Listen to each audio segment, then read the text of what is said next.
વિસ્તારમાં ગાંજા વેચાણ મામલે પોલીસે કાર્યવાહી કરી મોબાઈલ રિપેરિંગ દુકાનની આડમાં ગેરકાયદેસર પ્રવૃત્તિ સામે કડક પગલાં.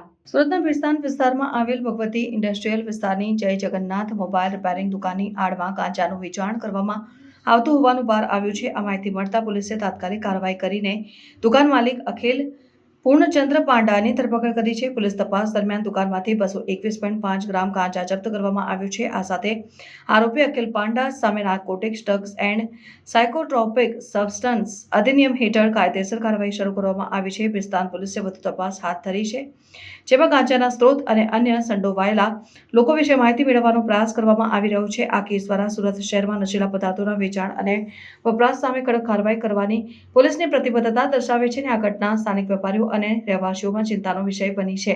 તેમણે પોલીસને આ પ્રકારની ગેરકાયદેસર પ્રવૃત્તિઓ પર નજર રાખવા અને કડક કાર્યવાહી કરવા માટે આહવાન કર્યું છે, જેથી સમુદાયમાં સુરક્ષા અને શાંતિ જળવાઈ રહે.